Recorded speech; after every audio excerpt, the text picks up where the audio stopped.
नमस्कार भक्तों, जय सूर्यदेव। आज मैं आपको सुनाने जा रहा हूं मकर संक्रांति की वह दिव्य कथा जो केवल सुनने की नहीं, अनुभव करने की कथा है। कहते हैं, जिसने यह कथा श्रद्धा से सुन ली, उसके जीवन की दिशा धीरे धीरे बदलने लगती है। राजा सगर की कथा गंभीर बहुत प्राचीन समय की बात है। अयोध्या के प्रतापी राजा सगर एक महान यज्ञ कर रहे थे। उनके 60,000 पुत्र थे।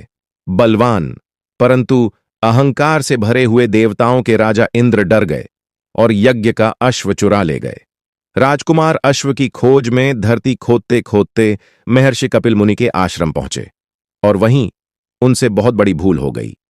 पॉज। अहंकार का नाश। राजकुमारों ने महर्षि कपिल पर चोरी का आरोप लगा दिया। महर्षि कपिल नेत्र खोलते हैं, सन्नाटा, और कहते हैं, अहंकार का अंत निश्चित है। क्षण भर में सभी राजकुमार भस्म हो जाते हैं। यह कथा हमें सिखाती है, ईश्वर के सामने अहंकार सबसे बड़ा अपराध है।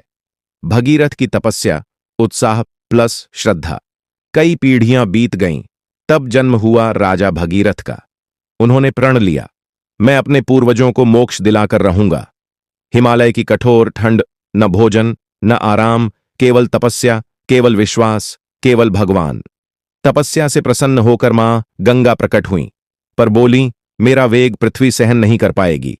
शिव गंगा अवतरण, दिव्य भाव। भगीरथ भगवान शिव की शरण में गए। शिव ने गंगा को अपनी जटाओं में धारण किया और धीरे धीरे पृथ्वी पर उतारा। जिस दिन यह हुआ, उसी दिन सूर्यदेव उत्तरायण हुए।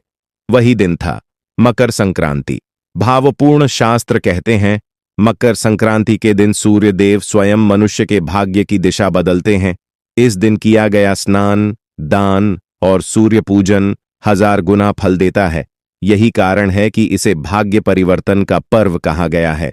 गुप्त उपाय, फुसफुसाकर रहस्य। भक्तों, इस दिन सूर्य को जल अर्पित करते समय मन में केवल एक प्रार्थना करें, हे सूर्यदेव, मेरे जीवन का अंधकार दूर कर दीजिए। और मंत्र बोलें, एयूएम घृणी सूर्याय नमः, आशीर्वाद प्लस शांति। जो इस कथा को श्रद्धा से सुनता है, सूर्यदेव उसके जीवन में धीरे धीरे प्रकाश भर देते हैं। धन, मान और शांति। पॉज। सूर्यदेव आप सभी पर कृपा करें।